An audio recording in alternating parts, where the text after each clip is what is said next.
I am staring right into that lamp. I really need to reposition that next time. Hi guys! Since it's finally fall weather, it's cold enough for me to turn on my lamp, show my face, and do some traditional art, which I am really excited by. And what better time than to introduce you to some of my all-time favorite Crayolas, which I keep in this cute little bag. And these are...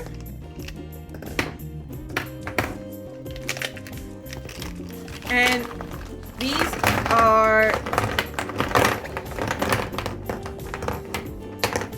a mixture of 2 sets of tropical themed Crayola markers. I don't own the box anymore in which these pens came in, but I will show you what it looks like. Amazon is like the only place where I can buy this set, and one day they were sold out, and then my friend surprised me by buying me the set that I was talking about. And while it was sold out on Amazon Germany, apparently it was still available on Amazon UK, which is also kind of funny because as you can tell by the packaging, this Crayola set is neither German nor British. But anyway, I really want to use these pens today. I have referred to them as my happy pens before just because I love them so much. And I think I also want to try drawing a background today. I'm still gonna draw a very cute character, but I really want to try using every single one of these colors, aside from the fact that I do have some doubles here. And I think adding a background might be a really fun way to do this. Despite this being a curated set of colors from Crayola, some of them are very close to being neon colors, while others are quite desaturated. I'm also realizing I'm talking way too much right now, so I'm probably just already gonna start overlaying my sketching process or something along those lines while I'm talking here, just to give you something more visually entertaining than looking at my face.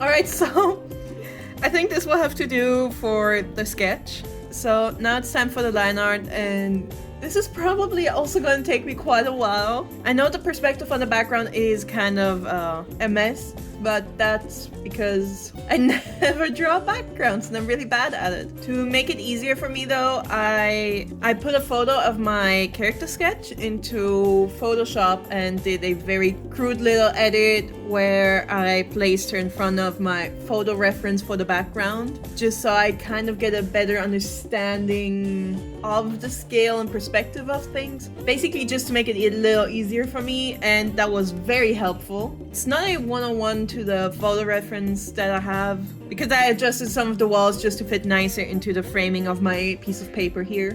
When I'm doing digital art, I usually skip, or I don't really skip, but like during the editing process, I usually cut out me doing the sketches and the line art, because the sketching process always takes me forever. And to be fair, so does the line art. Although for the line art, the reason why I usually cut it out is because I feel like I usually show off very cleaned up sketches.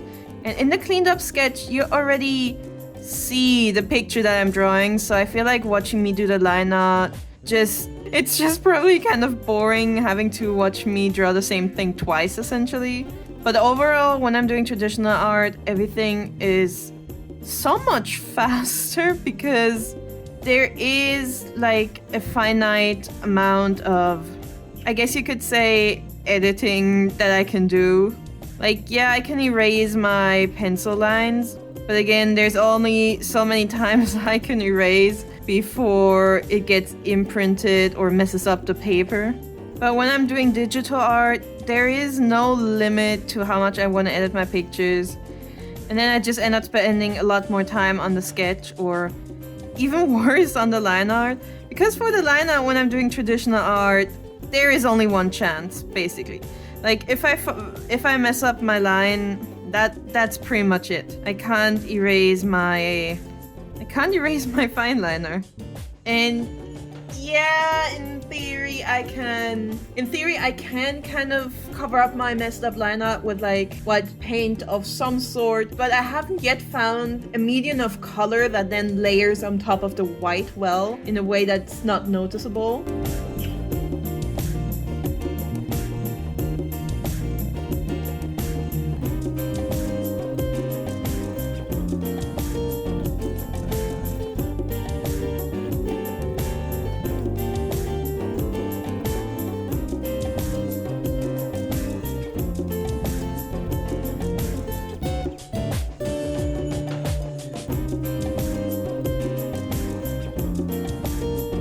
If you ever draw a background and you feel like it looks a little too empty, a really easy thing you can do is add texture.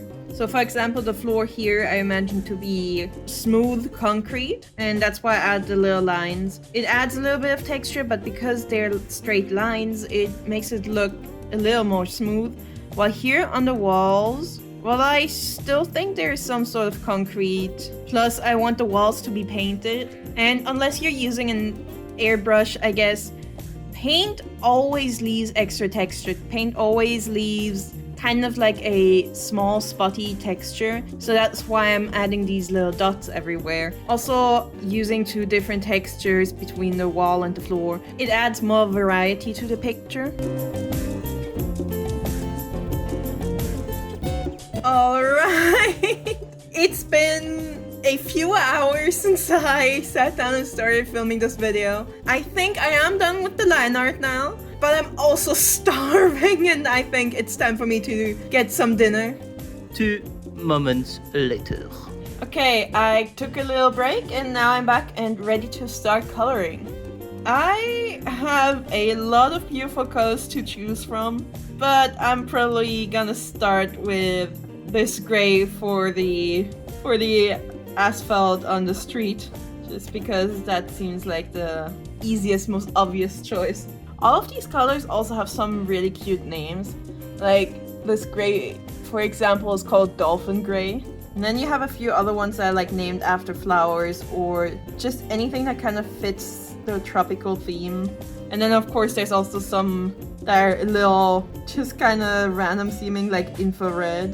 This gray, I'm also pretty sure is not from the actual tropical themed set, but from a separate yet very similar set that I mixed in the same bag. But it's kind of nice to have because it's dark enough to pass as a black, but it's not so dark that you completely lose every hint of line art. It's kind of like when I'm using my Copics, I tend to use a dark gray instead of just pure black as well whenever I'm coloring in something that is meant to be black.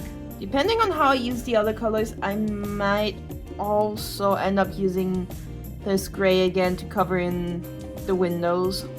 I'm struggling a little with trying to figure out where to begin coloring now that I've done this. Okay, I think I'm going to lock in these two purple colors for the unicorn girl. I really hope this is gonna work out well.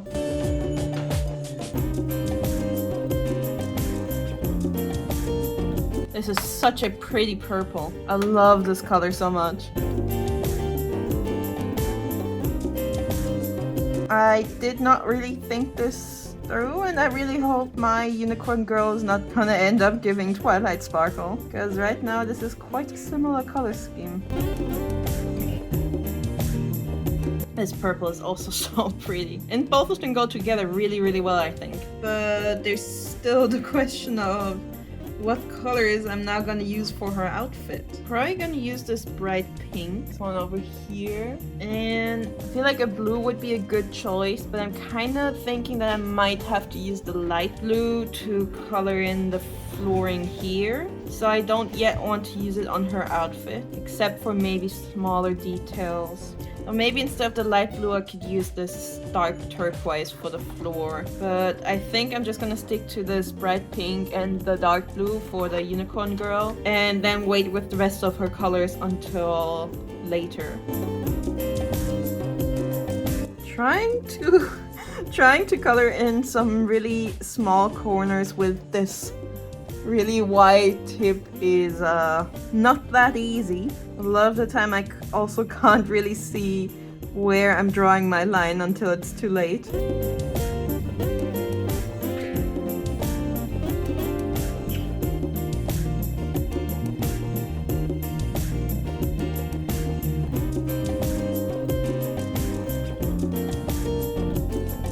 The green does not look as bad as I thought it might end up looking, but I did layer the purple marker on top of her skirt and the apples again in hopes that this will help them harmonize a little better, because the blue and the red didn't look very good with all the purples and pinks mixed together. And it kind of worked for the skirt, but the apples ended up in a very, very nasty color.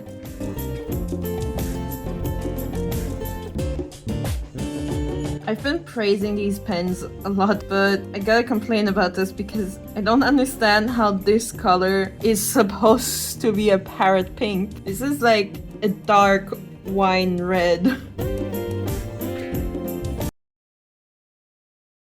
Oh no. I hate the mouth. It's very cute. It's very gross. Okay, I think I'm gonna use the turquoise for the floor instead of the blue. I'm going to use this turquoise for the floor.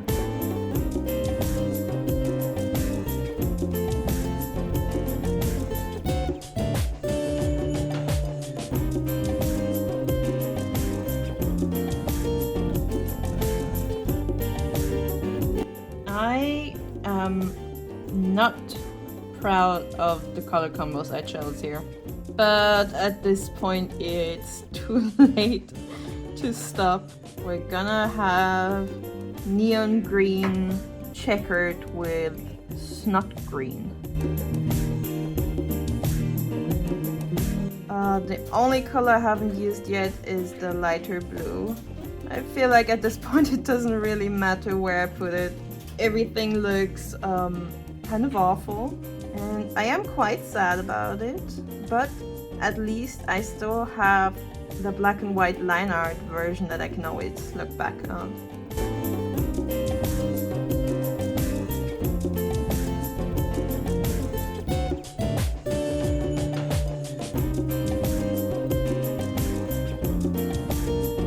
This looks absolutely hideous, and I really kind of hate it. I might try something to kind of try and salvage it, but I don't really have high hopes. 2 moments later. Okay, I went over this picture with these watercolor pencils, and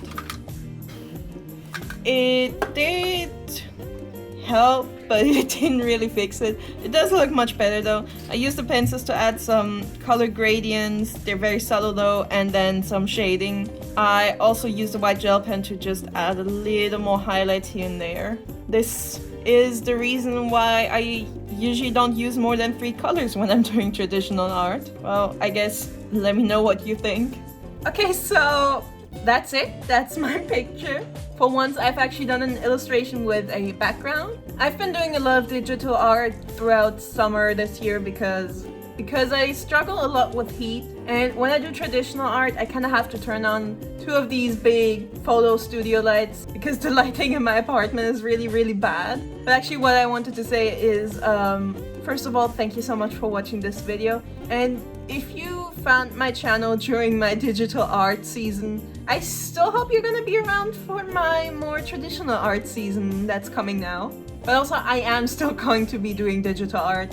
I love both mediums equally, but I'm just really excited to do some sketchbook stuff again. But anyway, thank you so much for watching. If you enjoyed this video, please consider to like, comment, and subscribe. It would really mean a lot to me. And I really hope to see you again next week for another video. Goodbye!